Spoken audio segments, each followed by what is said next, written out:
भारत में सौंदर्य के लिए सबसे बड़ी जो दृष्टि अपनाई गई वो ये रखा गया कि हमने ये माना कि परमात्मा सौंदर्य से भरा हुआ है और दरअसल परमात्मा संपूर्ण सृष्टि को सौंदर्य से ही निर्मित करता है। ऐसा कुछ नहीं है इस संसार में जो सुंदर नहीं हो।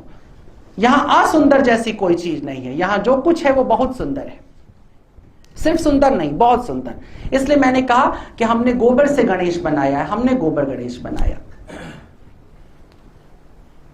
बहुत सारे लोग ऐसा कहते हैं कि बच्चा पढ़ता नहीं तो कहते हैं कि आप गोबर गणेश हैं। वो वाला गोबर गणेश हमने नहीं बनाया है, हमने गोबर से गणेश बनाया है। हमने जिन झाड़ को, जिस घास को हम आमतौर पर लॉन के अंदर जूतों के नीचे दबते हुए देखते हैं, हमने उसे उठा करके गणेश के ऊपर रखा है, हमने उसे चढ़ाया है। हमने तुलसी जो एक जंगल या झाड़ी के तरह देखी जाती है, हमने उसे घर के भीतर ला करके सजाया है।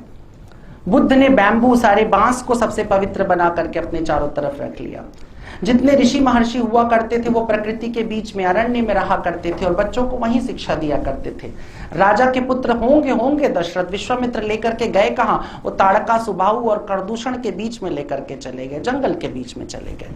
जीवन को जीने के लिए, जीवन को समझने के लिए, सौंदर्य को समझने के लिए बहुत जरूरी है कि आप प्रकृति के बीच में कहीं रहें। अफसोसनाक तरीके से प्रकृति हमारे बीच में नहीं है, इसलिए हम लोग और कुरूप बच्चे पैदा कर रहे हैं। हमारी शक्लें तो बहुत अच्छी हो गई हैं, पहले से बहुत अच्छी शक्लें। अगर आप याद करिए मेजर साहब, आपके जमाने में जो हीरो हुआ करते थे, आजकल उनको ससुर का रोल भी नहीं मिलेगा, फिजिकली नहीं मिलेगा।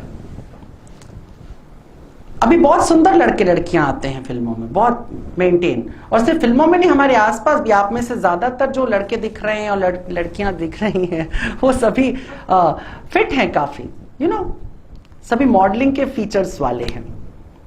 और ये मॉडलिंग फीचर हमें वेस्ट से मिला है, इसके लिए मैं थैंक यू कहना चाहिए। इस तरह के सिक्स पैक वाले तो कृष्ण जी भी नहीं हो पाए थे, आजकल आ जाए तो थोड़ा गड़बड़ हो जाएगा, है ना। ऐसे फिगर हमारे पास नहीं थे। लेकिन हमने सौंदर्य को बहुत अलग तरह से देखा। हमने सौंदर्य को कैसे देखा?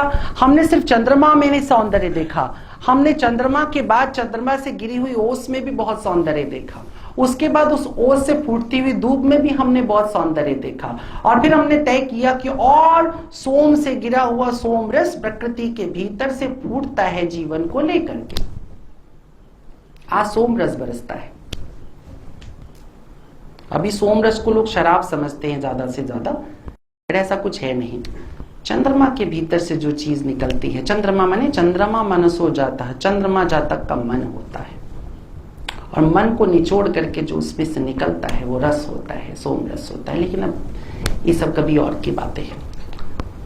सौंदर्य, आखिर कैसे सौंदर्य कहा जाए? पश्चिम में अभी तक बहुत झगड़ा है। आपको पता होना चाहिए कि प्रेम और सौंदर्य इन दोनों को परिभाषित अभी तक नहीं किया गया है वेस्टर्न दुनिया में। तो वो ऐसा समझते हैं कि कभी परिभाषित नहीं होता है, पर भारत में इसकी परिभाषाएं हैं, अपनी तरह से रखी गई हैं। आज का दिन जो शरद पूर्णिमा का दिन है, इसी दिन हम कृष्ण की पूजा करते हैं, जो सौंदर्य के पराकाष्ठा माने जाते हैं, एक आइकॉन माने जाते हैं। और आज ही हम अष्टलक्ष्मी की पूजा करते हैं। अब इन दोनों के बीच में एक तालमेल है। लक्ष्मी माने संपत्ति,